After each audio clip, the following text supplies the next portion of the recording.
रूस और यूक्रेन पर विवाद अब एक युद्ध का रूप ले चुका है। पूरी दुनिया की नजरें इन दोनों देशों के अलावा अब यूरोप और अमेरिका पर भी लगी हुई हैं। लेकिन क्या आप रूस के यूक्रेन पर हमले की असल वजह के बारे में जानते हैं? यदि नहीं तो चलिए आज मैं आपको बताती हूँ।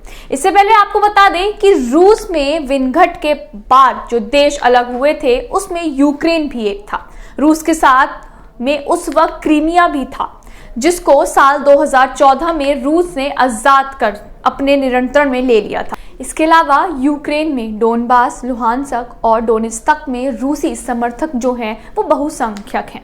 यूक्रेन के बाहर की बात करें तो बेलारूस, जॉर्जिया पूरी तरह से रूस के साथ है। इसका अर्थ ये है कि यूक्रेन रूस से पूरी तरह से घिरा हुआ है। अब हम उन कारणों की बात करते हैं जिसकी वजह से रूस को यूक्रेन पर हमले का कदम उठाना पड़ा है। इसकी सबसे बड़ी वजह है अमेरिका द्वारा यूक्रेन को नाटो संगठन में शामिल करने की कवायद है। अमेरिका के वर्चस्व वाले संगठन में 30 देश शामिल हैं, जिसमें से अधिकतर यूरोप के ही हैं। हालांकि इसमें सबसे अधिक जवान अमेरिका के ही हैं। रूस पर दबाव बनाने और अपने पुराने विवादों के कारण अमेरिका लगातार इस तरह की कवायद करता रहता है।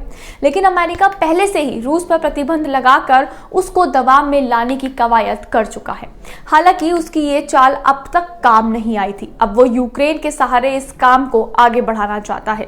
रूस की चिंता ये भी है कि यदि यूक्रेन नाटो के साथ चला जाता है तो उसकी सेना और उसके हथियारों के दम पर अमेरिका उसको नुकसान पहुंचाने में आंशिक रूप से सफल हो सकता है। इतना ही नहीं, रूस की चिंता ये भी है कि यदि यूक्रेन नाटो के साथ चला जाता है तो उसकी सेना और उसके हथियारों के दम पर अमेरिका उसको नुकसान पहुंचाने में आंशिक रूप से सफल हो सकता है। इस हमले की दूसरी वजह अमेरिका और पश्चिमी यूरोपियन देश का नॉर्थ स्ट्रीम 2 पाइपलाइन पर रोक लगाना भी शामिल है। आपको बता दें कि रूस ने इस परियोजना पर अरबों डॉलर का खर्चा किया है। रूस इसके जरिए फ्रांस, जर्मनी समेत यूरोप में गैस और तेल की सप्लाई करना चाहता है। इससे पहले ये सप्लाई जिस पाइपलाइन के जरिए होती थी वो यूक्रेन से जाती थी। इसके लिए रूस हर साल लाखों डॉलर यूक्रेन को दिया करता था। नई पाइपलाइन के बन जाने से यूक्रेन की कमाई खत्म हो जाएगी। यूक्रेन के रूस के अलगाव की एक बड़ी वजह ये भी है।